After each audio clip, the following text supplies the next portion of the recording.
that Pelly, who hadn't been, who his, in his defense hasn't been in town for the last decade, flew in from England, he's only been here about a year, even though he's from here. I'm not sure he really read that situation perfectly in terms of the way they let Masai go. Doing it the day after the draft didn't look good. When you had draft picks coming in for a press conference, there was there's a lot to roll your eyes about with that move. So that one didn't sit well. No, it was excuse me, clumsy. Very clumsy. Yeah. Obviously, the Shanna plan went kaput, and we all know how that went. That's understandable that Brendan Shanahan's not back. But again, there's a sour taste around the Maple Leafs. Okay, so just let me cut in for a second. Is the Shanna plan any different from Shapiro?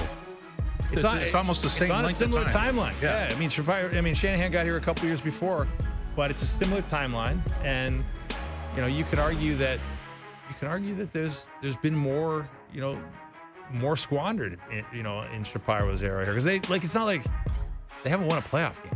It's not like they haven't really even gotten going. At least the Leafs had a couple of series to their credit under Shanahan, and we all know, look, they came close to getting to an Eastern Final, and if they get to that Eastern Final this year, Jim, not that I don't think any of us think they're a comparable team to the Florida Panthers, but they had a really good chance to upset the Florida Panthers. If they would have done that, I think Shanahan would still be hanging around here. I'm not sure what kind of extension he would have gotten, but I think he would have still been the president of the Toronto Maple Leafs. So, but that would have been with a really nice playoff run in his back pocket. Yeah. But Shapiro's got nothing of that sort on his resume. I mean, you could literally apply the logic for both outgoing presidents to the Blue Jay boss. Exactly. It'd be no different. And it would be a very simple explanation for whoever makes the announcement. It's, hey, we feel like we've left potential on the table here, and we feel this organization needs a new set of eyes, understanding how to take it to the next level. Literally use the same script. Very simple. Yeah. These guys. So all I'm saying is, I think you want to know who's got a lot of pressure on them right now. It's those two guys. It's those two executives. Because I think, if ownership's always watching, Jim, ownership's always looking over your shoulder, no matter what you're doing in the sports world.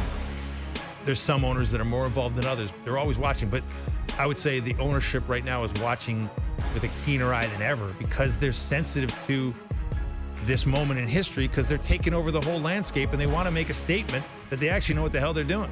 I was always, 6 years since the Raptors won. Because of the ownership of the Raptors and the Leafs, and everybody understands what comes out of going and winning the championship. The template is there. It's in-house. Everybody understands where that goes, why there wasn't more pressure put on for the Leafs to follow or for the Jays to follow, because you know what's there. You know what happens. Team wins, big parade, and you see the ramifications of it for the next 2 years. You almost have 2 years of grace. I mean, the Raptors still are riding somewhat on the grace of that championship.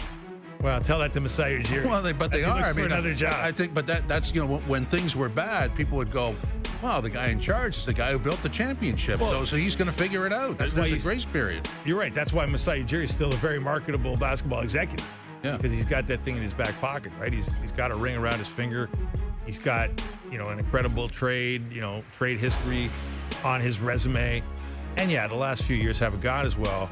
But he's also got a team here that has a lot of pieces and could be turned into something, especially in a wide open East. If things break their way, they could be a feel good story in very short order here. So it could also be a disappointment. I don't deny that that's a possibility as well. But you're right, man. It's there for them, but I think this is, if you're reading the room correctly, as Mark Shapiro and Ross Atkins, I think you understand that there's a real need here. There's a real need from the people above you for you to have success in this moment.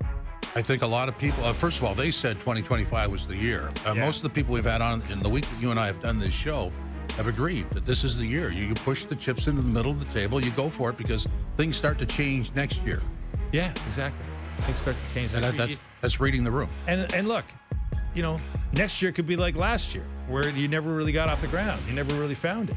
Right? It was kind of a disappointment from start to finish. Yeah. And you never really had anything going.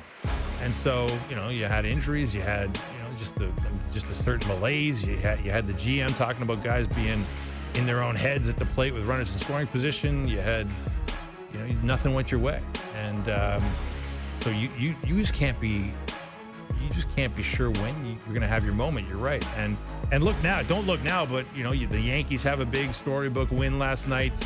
The Red Sox have been hot lately. It's not like it's going to be easy. No, well, nobody says that. I think it goes down to the final game or two. And I guess the ultimate question is, the surprise element of the Jays. How does that track? Does it continue surprising, or does it sort of reach the level that, or a recessive level whereby it sort of evens out? Yeah. I don't have the projections on that, but somebody does. I don't want to go all Michael K on you, but the run differential is still not great. And look, I mean, whatever that means, it means something, right? It means that they've been up and down. Like, you look at their run differential since May 28th, it's really high. You look at their run differential previous to that, it was negative, right? So, or not very positive. So, we know this team can get hot. We also know it can be very, very cold, frighteningly, chillingly cold.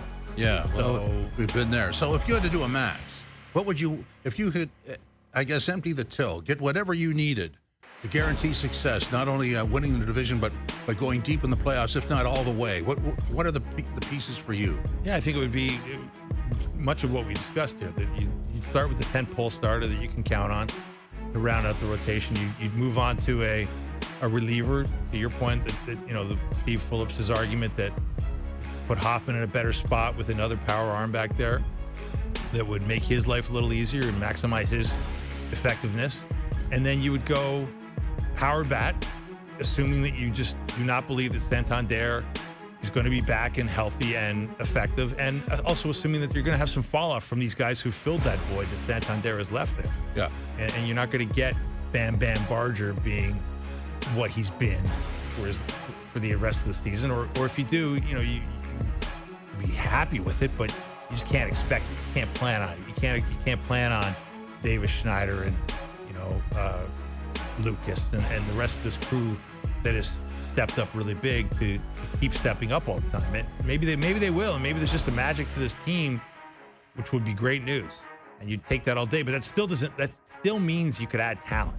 You can add talent to the mix, in my view, without too much risk of upsetting that magic. And then, the other one that we discussed for maxing out here and really going shopping with an unlimited budget, or not unlimited, but a very robust budget, would be the catching option, right? Yeah. Because Alejandro Kirk is essentially irreplaceable. Heineman's been fine, but the idea that you'd have a third option at catcher would probably be a nice piece of insurance. Yeah, I'm with you on that. So 2 arms, I guess, sort of I don't want to say utility bat because it has to have some pop, and sort of a utility catcher. Let's put it that way, a multi-purpose catcher guy who could float around and has a bat. So really, you're adding a bat and a half and 2 arms. Yeah, I think that's fair. I think that's maxing. Yeah, isn't it? Yeah, absolutely. It was 4 players. Yeah, absolutely. Now, what are you going to need to give up for that? I mean, it's all going to depend on the various levels of quality of all those players that we just discussed. Seems like there's so many permutations and combinations that are out there, and the thing that's so hard to decipher is, who are the sellers? It's such an early trade deadline in kind of relative to the grind of the season, that there's so many teams that probably aren't convinced they should sell yet. We were talking about Arizona. Yeah, they're close enough that the numbers. Zach Gallen. The numbers get in the way. Yeah. All you have to do is go on a winning streak and you're in. But at the same time, if you don't, then you liquidate. Exactly. So, hey man, it keeps. I will say this: it's great for the city, right? Like the baseball team's relevant. That we're talking about the minutia of this roster at this moment, instead of talking about blowing it up or talking about firing the guys in the front office. Oh, the sell-off, which may come. Yeah, we had a bit of a sell-off last year. Yeah. No, it's a great moment, but to your point, you got to maximize it. That's why they're there. Really, it's not even a question to me that you're there. You said it was 2025. Go for it. Yeah. Or have the press conference in a couple of months and say goodbye. I think those are the 2 alternatives. pretty well. Yeah. Do you see it any different? I mean, not if I were running the place, but there's been some quizzical. Then it would be a double decisions in the standard. past. We had Eric Kratz on, former Blue Jay, earlier in the week, and he was wondering aloud how the hell Shapiro and Atkins kept their jobs this long to begin with. So, and that's a former player perspective. I think a lot of us have wondered the same thing, but they're getting good crowds out there in the newly renovated ballpark. Yeah. Which Mark Shapiro is certainly responsible for, certainly oversaw to a large degree. So you wonder, the level of unhappiness at the ownership level with the fact that they're selling good tickets on a regular basis. They're filling the place. It's a hot place to be, a fun place to be.